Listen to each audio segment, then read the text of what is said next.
Hi all, ఎలా ఉన్నారు? ఏం చేస్తున్నారు? ఈ వీడియోలో నేను ఒక స్పెషల్ రెసిపీ గురించి అయితే చెప్పబోతున్నానండి. సో మా కర్ణాటకలో మేము చేసుకునే స్పెషల్ స్నాక్స్ అన్నమాట.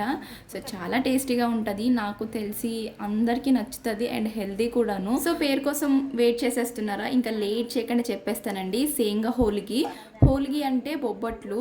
సో పూర్ణంతో బొబ్బట్లు చేసుకుంటాం కదా. సో పప్పు బెల్లం అన్నీ మిక్స్ చేసుకుని ఇవి వచ్చేసి గ్రౌండ్ నట్స్తో చేసుకుంటాం అనమాట. గ్రౌండ్ నట్స్, నువ్వులు, బెల్లంతో మేమైతే బొబ్బట్లు చేసుకుంటాము.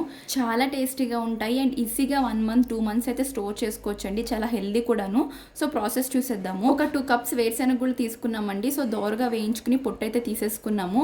ఇప్పుడు ఒక మిక్సీ జార్ తీసుకుని ఇందులో వేరుశెనగ గుళ్ళు అండ్ ఒక 1/2 cup నువ్వులు వేసుకుని గ్రైండ్ చేసేసుకున్నాము. ఇందులోనే 2 cups బెల్లం కూడా యాడ్ చేసుకుంటున్నామండి. సో మెత్తగా పేస్ట్ కింద పౌడర్ కింద చేసేసుకుని ఇందులో కొంచెం హాట్ వాటర్ పోసుకుని ఉండల కింద చుట్టుకోవడమే. కొంచెమే పోసుకోవాలి, ఎక్కువ వాటర్ పోసుకుంటే మెత్తగా అయిపోతుంది. అది వచ్చేసి స్టఫ్ కోసం అండి. ఇప్పుడు మనం మైదా పిండి కలుపుకుందాము. సో మైదా పిండి ఎలా మనం చపాతీలకి ఎలా కలుపుకుంటాం కదా, సో అలా కలుపుకుని కొంచెం ఒక 20 minutes అలా పక్కన పెట్టేసుకోవాలి. పిండి బాగా నానుతుంది, నానితే బాగా వస్తాయి అన్నమాట హోలిగలు. మేమైతే ఆంటీతో చేయించుకుంటున్నాము. ఆంటీ వాళ్ళు చాలా పర్ఫెక్ట్గా చేస్తారు. సో మనకి అంత పర్ఫెక్ట్గా రావన్నమాట. ఇక్కడ చూసారా ఎంత చిన్న చిన్న బాల్స్ చేశారో మైదా పిండివి. సో స్టఫ్ ఎక్కువ తీసుకున్నారు అండ్ పైన కోట్ చేయడానికి మైదా పిండి మాత్రం తక్కువ తీసుకున్నారు అనమాట. సో మనకు అలా కాదు, మనము పిండి ఎక్కువ తీసేసుకుంటాం, సో అంత టేస్టీగా ఉండవు. సో వీళ్ళు అలా కాదనమాట, పిండి తక్కువ తీసుకుంటారు, లోపల పెట్టే స్టఫ్ ఎక్కువ పెడతారు అనమాట. అందుకే చాలా టేస్టీగా ఉంటాయి.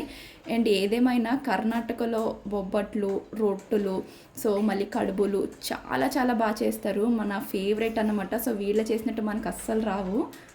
అంతే, బొబ్బట్లు ఒత్తేసుకోవడమే. ఇప్పుడు ప్యాన్ మీద వేయించేయడమేనండి. అండ్ ఇంకొకటి, అసలు ఆయిల్ కానీ నెయ్యి కానీ వేయకూడదు అనమాట సేంగా హోలిగికి. మామూలు బొబ్బట్లకి అయితే మనము గీ ఆర్ ఆయిల్ చాలా ఎక్కువ వేసుకోవాలి. దీనికైతే అస్సలు పట్టదు, ఎందుకంటే గ్రౌండ్ నట్లో కొంచెం ఆయిల్ ఉంటుంది కదా, సో అదే రిలీజ్ అవుద్ది అనమాట. ఒకవేళ ఆయిల్ కానీ వేసుకుంటే కనుక మనకి క్రాక్స్ పడిపోతే అదే సీలిపోతుంది అనమాట. సో అందుకే నార్మల్గా ఇలా వేయించేసుకోవడమే. చాలా పర్ఫెక్ట్ వచ్చాయి కదా, టేస్ట్ కూడా చాలా చాలా బాగున్నాయి. సో మీకు కూడా నచ్చితే ఖచ్చితంగా ట్రై చేయండి. వెళ్ళే ముందు ఛానల్ని సబ్స్క్రైబ్ చేసుకోండి. బాయ్.